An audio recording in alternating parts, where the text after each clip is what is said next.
الحمدللہ یا ایھا الذین آمنوا ان تتقوا اللہ یجعل لکم فرقانا، اے ایمان والو اگر تم اللہ سے ڈرنے لگے اللہ تعالیٰ تمہیں حق و باطل سمجھنے کی صلاحیت دے دے گا۔ یہ بہت بڑی بات ہے۔ بس ذرا سی بات سے برسوں کے یارانے گئے، پھر بھی اتنا تو ہوا کچھ لوگ پہچانے گئے۔ کسی مسئلے میں کسی موقف سے اختلاف دلیل و برہان سے عالم کا حق ہے، لیکن دیگر مقامات میں ان کا احترام ضروری۔ جب متفق فتویٰ لکھا گیا اور مولانا سلیم اللہ خان کی موجودگی میں 40 دستخطوں سے روانہ ہونے لگا تو مولانا نے بعض ساتھیوں سے کہا کچھ کہہ دو۔ اس دوران میں نے دو طرح گفتگو کی۔ ایک گفتگو میں نے یہ کی کہ اس اختلاف اور تحقیق کی نوعیت دوسرے مسائل سے علیحدہ ہے، اس میں ہمارے اپنے جن کی اپنائیت اور علمی عظمت مسلمہ ہے وہ سامنے ہے، تو مسئلے کو بھی بیان کرنا ہے اور ان کو بھی بچانا ہے، اور یہ مشکل کام ہے۔ یہ عالم کر سکتا ہے، جاہل نہیں کر سکتا۔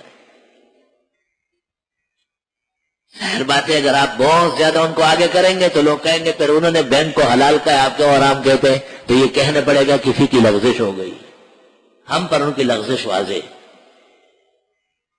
اب اس اختلاف کے باوجود ان کو اس طرح یاد نہیں کریں گے جیسے اہل باطل کو یاد کیا جاتا ہے، بلکہ یہی کہا جائے گا کہ اہل حق علماء اہل صدق و صفا سے بطور افتنان فی دنیا کے بعض مسائل میں اس طرح لغزش ہو گئی ہے۔ تو دو تقریریں میں نے کی، ایک مسئلے کی اہمیت پر کی اور دوسری تقریر میں نے مولانا کے فضائل پر کی، اور میں نے کہا اس کے درمیان میں چلنا ہے، نہ مسئلہ کمزور کرنا ہے اور نہ انہیں نقصان پہنچانا ہے۔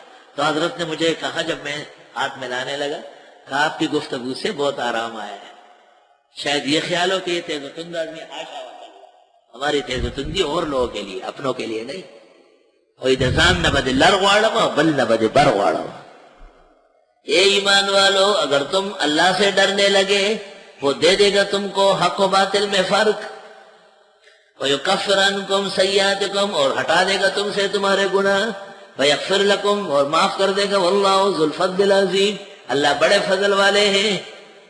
وَإِذْ يَمْكُرُ بِكَ الَّذِينَ كَفَرُوا یاد کرنے کا ہے جب سازش کی آپ کے خلاف ہے پیغمبر ان لوگوں نے جو کافر ہے، لِيُثْبِتُوكَ کہ آپ کو قید کر لے، او یقتلوک یا قتل کر لے، او یخرجوک یا یہاں سے نکال لے۔ وَيَمْكُرُونَ وَيَمْكُرُ اللَّهُ وَاللَّهُ خَيْرُ الْمَاكِرِينَ اور یہ سازش کر رہے تھے اور تدبیر فرما رہے تھے اللہ، اور اللہ بہترین تدبیر ساز ہے۔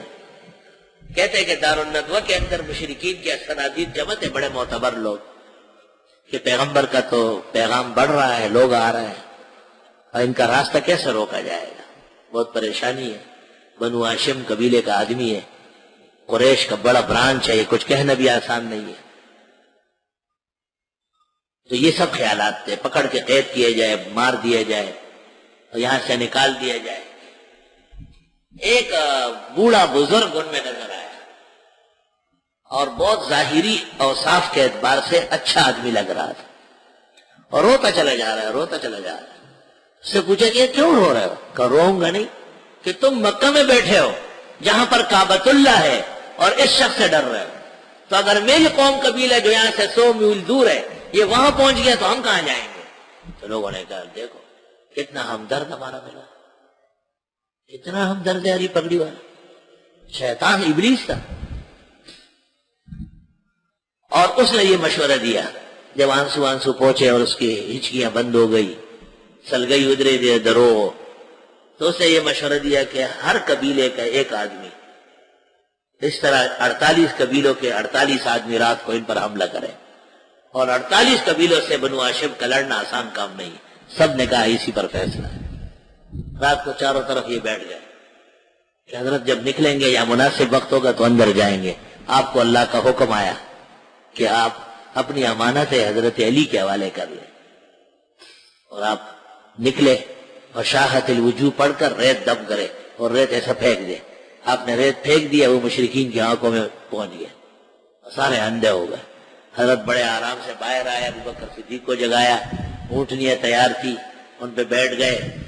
بعد روایت میں کہ کعبہ آئے، آپ نے طواف کیا، اس کے بعد دعا مانگی کہ اے کعبہ، اے مکہ، میرا پسندیدہ شعر ہو، لیکن یہ لوگ مجھے یہاں چھوڑتے نہیں۔